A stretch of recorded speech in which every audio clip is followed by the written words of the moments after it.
नमस्कार दोस्तों, आप देख रहे हैं आस्था संवाद, जहां हर कथा में बसता है ईश्वर का ज्ञान और आस्था का प्रकाश। आज हम आपके लिए लेकर आए हैं भगवान विष्णु के अवतार मत्स्य अवतार के अद्भुत कथा। एक ऐसी कथा जहां भगवान ने एक छोटी सी मछली बनकर बचा ली पूरी सृष्टि।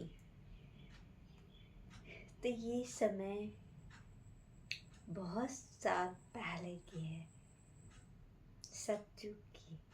ऋषि सतव्रत नदी के किनारे पे ध्यानमग्न थे और बहुत समय की पहले की बात थी। वो एक महान राजा थे सतव्रत। प्रतिदिन नदी में स्नान करते थे, दान करते थे और भगवान की उपासना करते थे। जब एक दिन वो जल में अर्घ दे रहे थे, तब उनके हाथों में एक छोटी सी मछली आई। मछली का संवाद यहाँ पे, वो मछली मानो बोल उठी, हे राजन, मुझे इस नदी में बड़े बड़े जीव खा जाएंगे, कृपया कर मुझे आप अपने साथ रख लीजिए।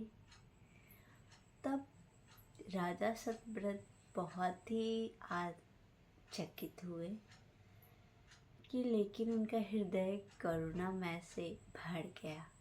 तो उन्होंने मछली को अपने कमंडल में रख लिया। कुछ ही समय में वो मछली बड़ी हो गई और वो कमंडल छोटा पड़ गया। तब राजन अपने महल गए और उन्हें एक पात्र में रखा। पात्र में रखते ही मछली पात्र से बड़ा हो गया। तब उन्होंने एक तालाब में रखा और फिर नदी में, लेकिन वह भी बड़ी हो जाती। अंत में राजा ने उसे समुद्र में छोड़ने का निश्चय किया। तभी विशाल मछली से दिव्य प्रकाश प्रकट होता है और वह कोई साधारण मछली नहीं बल्कि स्वयं भगवान विष्णु थे। तब उन्होंने राजा सतव्रत से कहा, राजन, कुछ ही समय में महाप्रलय आने वाली है, सब कुछ जल में डूब जाएगा। तुम एक विशाल नौका बनाओ और उसमें कुछ जीवों का बीज, 7 सप्तऋषि और वेद रख लेना। कुछ ही समय में प्रलय आरंभ होता है। जैसे भगवान ने कहा वैसा ही हुआ। तेज बारिश होने लगी, समुद्र उमड़ पड़े और पूरी पृथ्वी जलमग्न हो गई। तब राजा सतव्रत अपनी नौका में सवार होते हैं और उस समय भगवान विष्णु मत्स्य के रूप में प्रकट होके उन्होंने नौका को अपने सींग में बांध लिया और जल में यात्रा करने लगे। और साथ ही यहाँ पे वो वेद का ज्ञान देने लगे। प्रलय के दौरान भगवान सतव्रत को वेदों का ज्ञान देने लगे। उन्होंने समझाया कि हर विनाश के बाद सृष्टि का पुनर्जन्म होता है और यही सृष्टि का नियम है। जब प्रलय समाप्त हुआ तब मत्स्य भगवान ने सबको सुरक्षित तक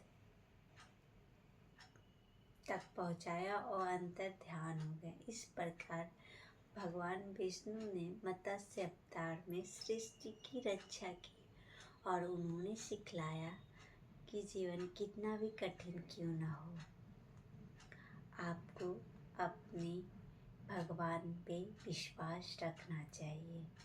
भगवान अपने भक्तों को कभी अकेले नहीं छोड़ते हैं, हमेशा उनकी मदद के लिए तैयार रहते हैं। ये थी मत्स्य अवतार की एक छोटी सी कहानी आस्था संवाद की ओर से। आपको कैसी लगी ये कहानी कमेंट ज़रूर कीजिएगा और वीडियो अच्छी लगे तो लाइक कीजिएगा, शेयर कीजिए। धार्मिक कंटेंट के लिए आस्था संवाद को आप सब्सक्राइब कीजिए। धन्यवाद।